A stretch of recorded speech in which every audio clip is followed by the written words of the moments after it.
Bonjour à tous, je suis ravie de vous accueillir aujourd'hui pour un nouvel épisode du Sel de la vie. Et aujourd'hui, j'ai le plaisir d'accueillir Claudine. Bonjour Claudine. Bonjour.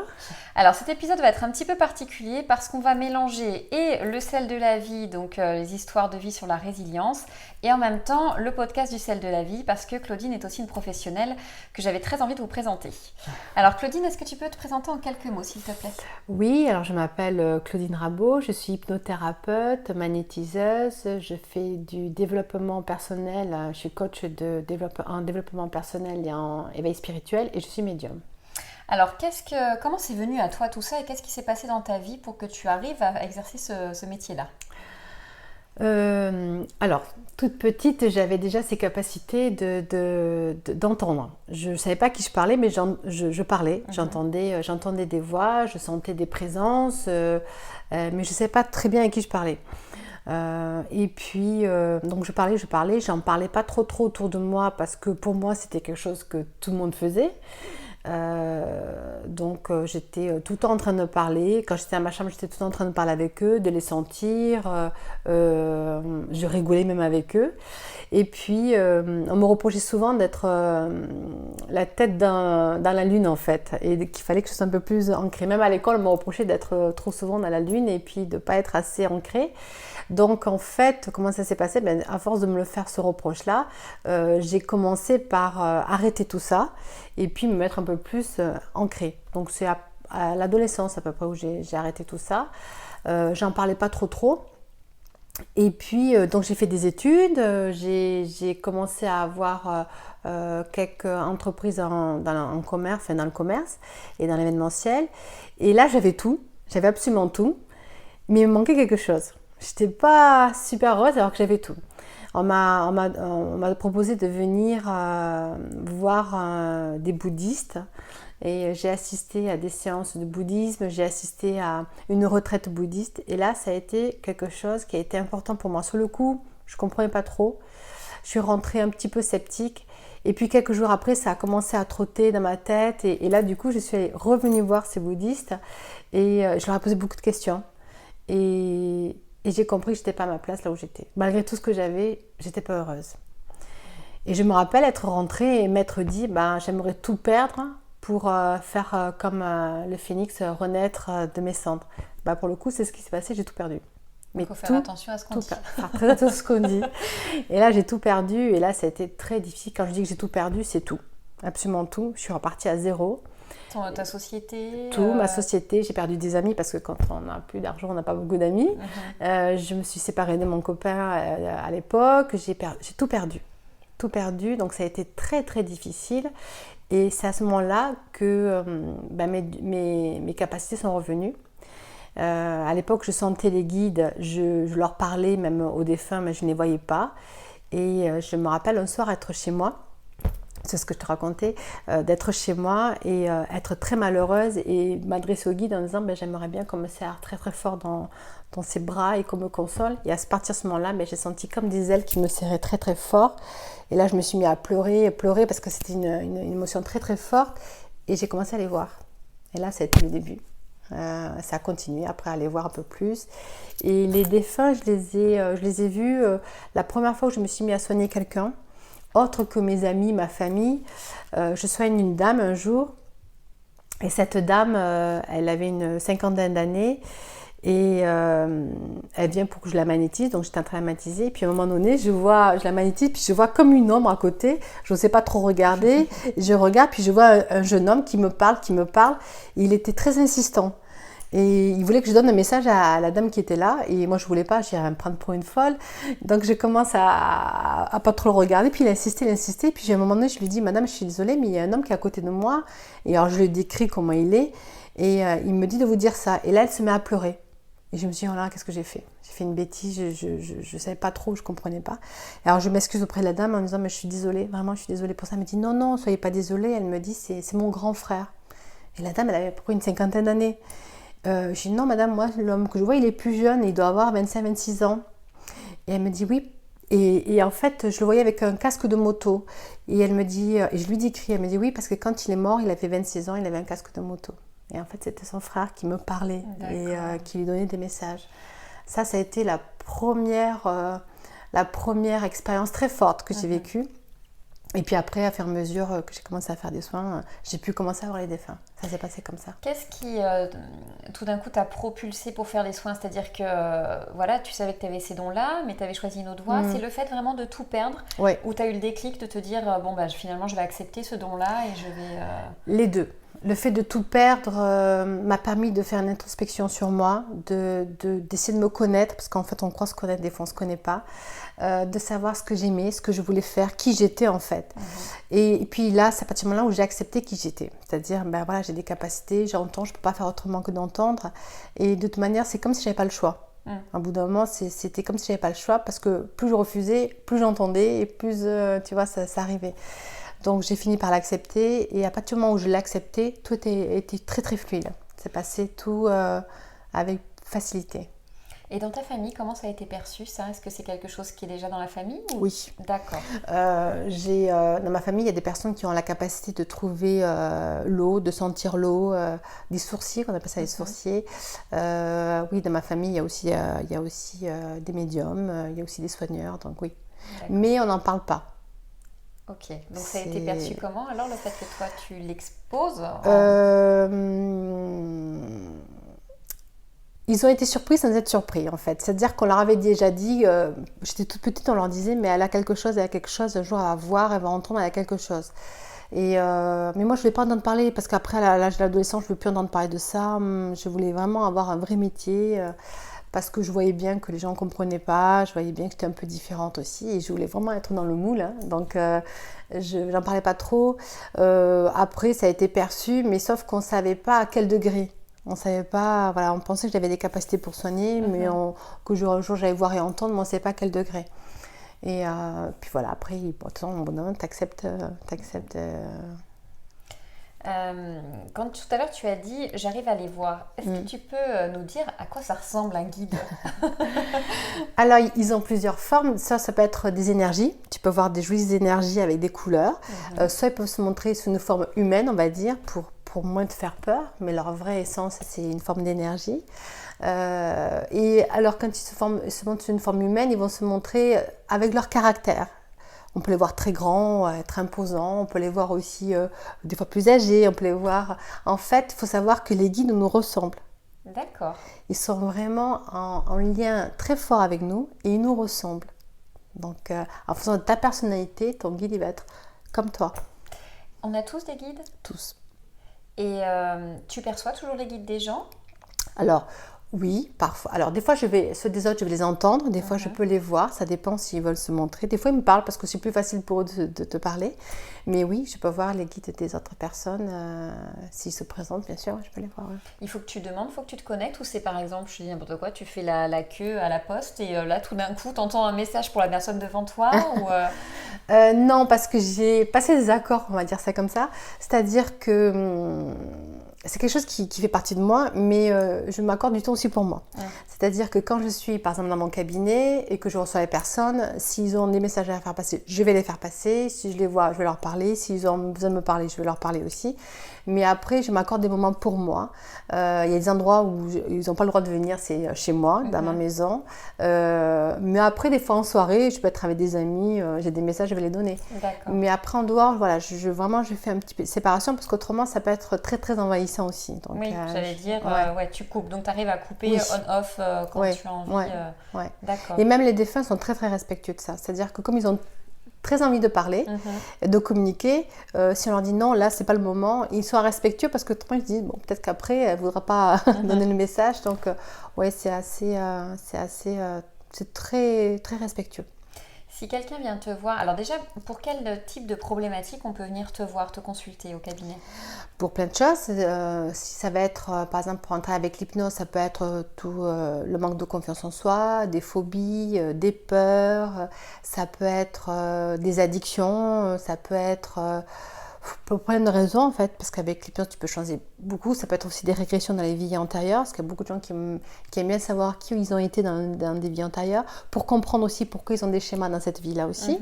Ça peut être aussi pour, comme je dis, des phobies, pour plein de raisons. On peut venir me voir aussi pour du magnétisme, parce que quand je soigne avec des énergies, donc on peut venir aussi pour ça. Et là c'est pareil, tu peux soigner plusieurs choses avec le magnétisme. Et aussi pour du développement personnel et l'éveil spirituel, c'est-à-dire savoir qui on est, comprendre comment on fonctionne aussi avec les énergies, avec tout le monde subtil aussi.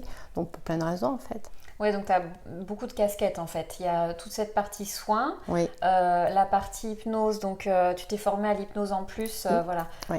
Alors, à quoi ça sert donc tu dis connaître nos vies antérieures, mais est-ce que ça va avoir une influence dans cette vie présente? Ça peut. Une fois, j'ai une dame qui est venue, elle me disait qu'elle était claustrophobe, elle ne savait pas pourquoi. Elle avait une enfance très douce et elle ne comprenait pas pourquoi. Elle a essayé de comprendre si s'était passé des choses, pas du tout. Et donc, elle vient me voir pour ça et on a fait une régression. Et dans cette régression, elle s'est vue être enfermée dans une prison ou dans un donjon, je ne me rappelle plus exactement. Et elle est morte attachée, comme ça. Elle était morte attachée et depuis... qu'elle a fait cette régression. Sur le coup, elle a été assez surprise et puis à fur et à mesure, ça a disparu. Ça ne se passe pas toujours comme ça. Ouais. Il y a des fois, ça se règle à 100%, des fois 50%, des fois un quart, puis des fois, il faudra faire un travail derrière. Voilà. En fait, il y a une autre dame qui était venue, il n'y a pas si longtemps de ça d'ailleurs, elle a des problèmes au ventre, elle ne comprend pas pourquoi. Et en fait, elle a vu que dans une vie antérieure, elle a été poignardée. Et que du coup, elle a cette douleur en fait. Donc des fois, ça peut aider et ça te permet aussi de voir pourquoi tu as des schémas répétitifs aussi. Pourquoi tu reproduis toujours les mêmes choses, les mêmes erreurs. Si on peut appeler ça des erreurs, les mêmes expériences plutôt. Donc ça te permet aussi de régler certaines choses. Donc toi, quand la personne vient avec sa problématique, c'est toi qui vas définir s'il faut faire une régression, s'il faut faire de l'hypnose, Non. s'il faut... La régression, en général, c'est eux qui m'en parlent. D'accord. Parce qu'il faut savoir que la régression, moi, je la fais avec les guides. Je ne la fais pas toute seule. C'est-à-dire qu'il y a des hypnothérapeutes qui font comme ça. Moi, je travaille avec les guides. Et quand une personne vient, je leur dis toujours, je ne sais jamais où on va vous amener. Parce que nous, on veut voir quelque chose. Mais si les guides ont décidé de te montrer autre chose, ils vont t'amener dans d'autres vies antérieures et tu vas comprendre certaines choses. Une dame, une fois, elle est venue me voir pour ça. Elle voulait voir absolument quelque chose et les guides avaient décidé que c'était pas ça qu'il fallait qu'elle voie. Donc, ils lui ont montré plein de choses. Alors, sur le coup, elle était un peu déçue. Et puis, elle me rappelle 2 mois après, elle me dit « Oui, j'ai compris pourquoi ». J'ai compris pourquoi et effectivement, c'était important que je le voie. Donc voilà, moi, je ne sais jamais où les guides vont t'amener pendant les régressions. Ils peuvent vraiment t'amener dans des endroits que tu ne souhaitais pas forcément voir, quoi. Et les défunts, est-ce que c'est une séance particulière où tu rentres en contact avec eux ou ça peut arriver pendant une séance classique? Pendant une séance classique, ouais. Je vais magnétiser quelqu'un, j'ai un défunt qui va me parler, j'ai une personne qui va me voir, on va faire du développement personnel, elle va me parler et je vais lui donner le message parce que voilà, elle a besoin de donner son message, donc je vais donner le message. Je n'ai pas besoin de forcément me concentrer ou de demander. Quand ils ont besoin de donner un message, ils viennent, je leur donne le message. Et tu arrives à te connecter à n'importe quel défunt? Parce qu'il y a des gens qui viennent particulièrement pour ça et à tous les coups ça fonctionne.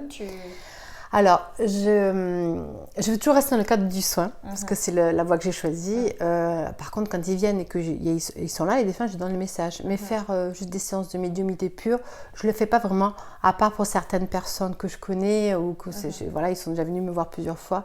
Mais je veux quand même rester dans le cadre du soin. D'accord. Donc, pour le moment, je fais comme ça. On verra plus tard, mais pour le moment, en tout cas, voilà. Donc, quand ils viennent et qu'ils ils viennent pour une problématique et qu'il y a un défunt ou le guide qui a besoin de leur dire quelque chose, des fois, ça va être des choses qui va leur parler de ce qu'ils doivent régler. Des fois, on va me donner des choses sur leur futur. Parce que, j'ai envie de dire, c'est une forme de soin. Si t'es pas bien et qu'on te dit des belles choses qui vont se passer sur ton futur ou pas, enfin bon, peut-être, ça peut effectivement te permettre d'aller mieux aussi. Donc je le mets dans le cadre du soin. Mais faire des médiumnités pures, je le fais rarement. À part ceux que je connais vraiment, mais autrement, je vais rester dans le cadre du soin. Et justement, dans le cadre du soin, une personne qui est malade, alors je donne un exemple, le cancer, quelque chose comme ça, est-ce que toi, tu vas avoir un protocole particulier? Est-ce que tu vas voir ou est-ce qu'il y a un dysfonctionnement? Comment ça se passe? Alors, quand tu soignes pour le cancer, c'est souvent le magnétisme. En général, la personne elle me dit ce qu'elle a traité et moi, je vais envoyer des énergies pour aider les cellules à lutter contre ce cancer. On ne soigne pas un cancer.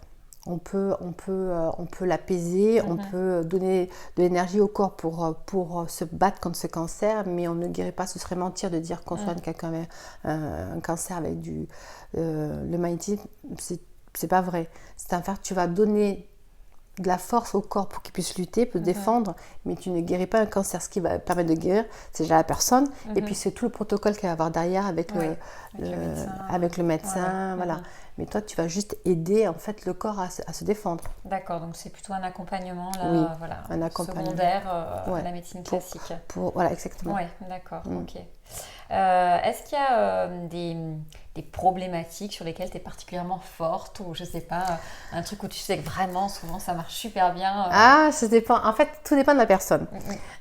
Si la personne elle est motivée, on n'est pas magicien. Si la personne elle est motivée, qu'elle a vraiment envie de s'en sortir, que ce soit par le biais d'hypnose, par le magnétisme ou le développement personnel, si elle est motivée, ça va très bien marcher. Si après elle compte sur le thérapeute pour faire tout le boulot, ça marchera moins bien. Voilà, il faut que vraiment, on est vraiment la petite main dans le dos qui pousse les gens. Allez, vas-y, avance. Tu es là pour. Moi, je suis pas là pour faire le travail de la personne. Je suis là pour l'accompagner, lui donner des directives, la conseiller parfois, mais c'est à elle de faire le travail. Et c'est important qu'elle fasse parce qu'après, elle sera encore plus fière d'avoir fait ce travail. Elle sera fière d'elle. C'est important de te fier de soi aussi, de savoir dire, voilà, j'y suis arrivée, je suis fière de moi. Qu'il y a une problématique, il est important de comprendre la problématique, qu'est-ce qu'elle est venue m'apporter, qu'est-ce que je dois comprendre, une fois que je l'ai compris, qu'est-ce que je vais faire pour la dépasser. Puis une fois que tu l'as dépassée, eh bien tu dis, ah oui, quand même, je suis assez fière de moi, c'est bien, je suis assez fière de ce que j'ai fait. C'est important de se connaître et aussi d'être fière de ce qu'on fait.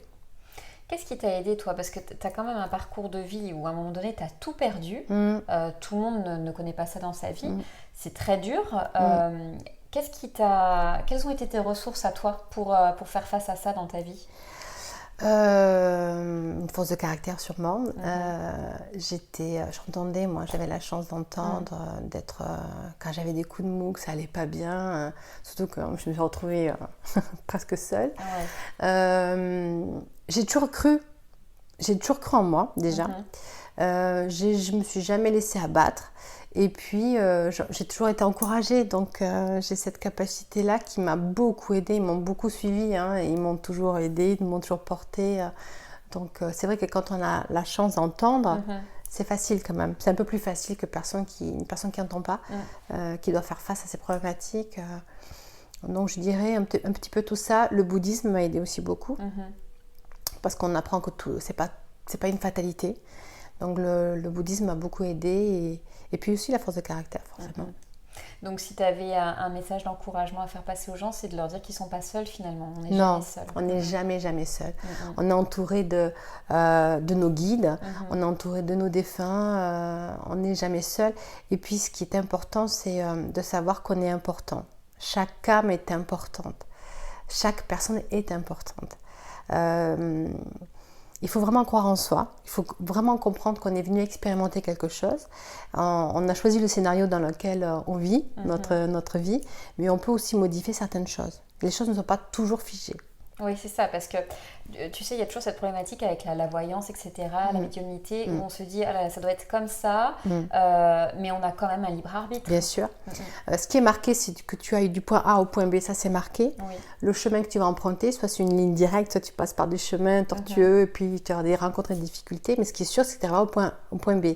Par contre, il y a des choses que tu peux changer. Tu peux changer le chemin. Si jamais... moi, j'aime bien prendre l'exemple en disant qu'on est des âmes qui vont s'intégrer dans un corps. Avant, il faut savoir qu'on sait exactement ce qu'on va vivre. Notre âme, elle sait exactement qui on va rencontrer, les expériences qu'on va vivre. Et tu as la possibilité de changer ton scénario. Tu ne vas pas changer tout le film, mais tu peux changer des paragraphes de ton scénario. D'accord, ok. Tu as libre envie de le faire. C'est pour ça que des fois, il y a des gens qui disent « Ouais, la médium, elle s'est trompée, elle m'a dit ça, c'est pas vrai. » Non, elle t'a prévenu de quelque chose qui te permet à toi de pouvoir le changer. C'est en ça que ça peut être intéressant d'être au courant pour pouvoir après modifier les choses et se dire que c'est pas figé, quoi. C'est pas figé, non. Il y a des choses qui sont marquées, mais les autres ne sont pas figées.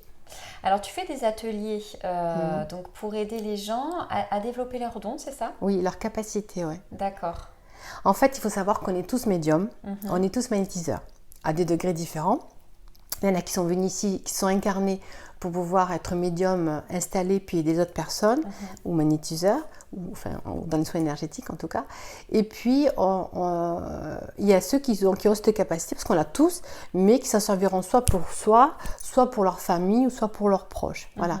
Donc, en fait, dans cet atelier, déjà, on prend conscience de qui on est, c'est important, et de se dire qu'on a tous des capacités. On va donner toutes les clés, on va expliquer toutes les clés, et puis après, ce sera la personne qui a à travailler. C'est comme quand on apprend à marcher, au début, on nous tient la main. Moi, je vais leur tenir la main au départ, et puis après, ils vont marcher tout seuls, et puis après, ils vont marcher plus vite, puis après, ils vont courir. Donc voilà, c'est à chacun après de développer ses capacités. D'accord, donc tu fais ça.